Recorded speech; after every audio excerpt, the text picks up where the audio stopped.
সূরা ইখলাসটা হলো শানে এলাহি, মানে আল্লাহর শান মান মর্যাদা সম্পর্কে আলোচনা। কোরআনে দুইটা সূরা আছে ব্যতিক্রম, একটা হইল সূরা ইখলাস আর একটা হইল সূরা কাউসার। ব্যতিক্রম কেন? কোরআনে 114 সূরা আছে, 114 সূরার মধ্যে দুইটা সূরা বাদে যত সূরা আছে বাকি 112টা সূরা। সূরার ভিতরে প্রাসঙ্গিক বিভিন্ন সাবজেক্ট থাকে, একটা সাবজেক্টে সূরা শেষ না, বিভিন্ন সাবজেক্টে আলোচনা থাকে। কিন্তু গোটা কোরআনের দুইটা সূরা আছে যে দুইটা সূরার মধ্যে শুধু একটা সাবজেক্টে আলোচনা, এই জন্য ব্যতিক্রম। সূরা ইখলাস শানে এলাহি, মানে আল্লাহর শান মান মর্যাদা সম্পর্কে আলোচনার বাহিরে একটা কথাও নাই।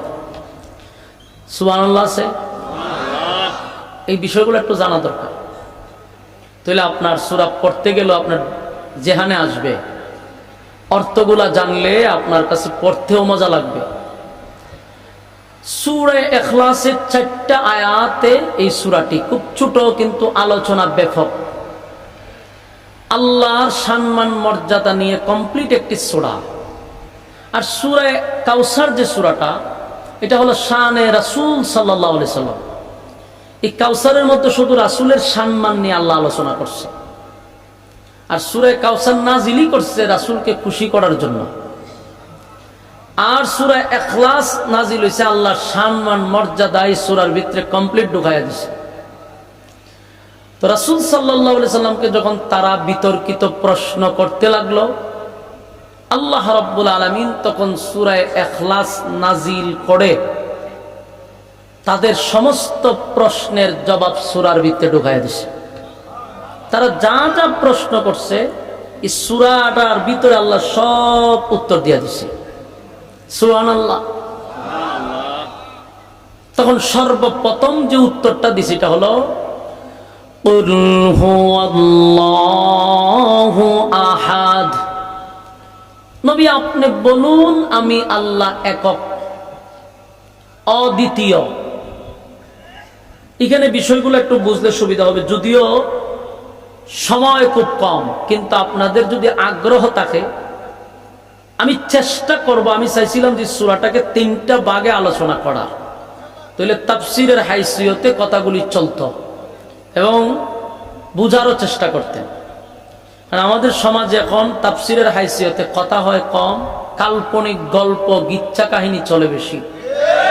যত আজগুবি বাবার গিচ্ছা দাদার গিচ্ছা এগুলা এখন মাহফিলে চলতেছে বেশি। কিন্তু তাফসীরের হাইসিয়তে কথাগুলি শুনলে কোরআনের কথা প্রতিটা অক্ষরে অক্ষরে 10টা করে নাকি আমল নামায় যাবে। বাপ দাদার গিচ্ছা কয়টা আমল পাইবেন? কাল্পনিক গল্প বইলা মঞ্চ মাতানো যায়, কিন্তু মানুষের দিলের ভিতরে কোরআনের তাসির পড়ে না।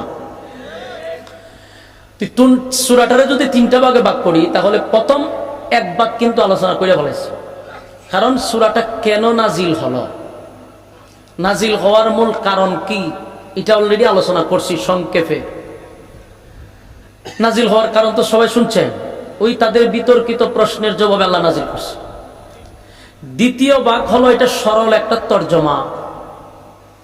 তৃতীয় ভাগ হলো এটার কিছু ফজিলত। 3 ভাগে আলোচনা শুনলে একটা কমপ্লিট সূরা আমরা একটা ক্লাসের মতো হবে। এলে অল্প সময় হলো বাড়িতে কিছু নিয়ে যাওয়া যাবে। আগ্রহ আছে ইনশাআল্লাহ?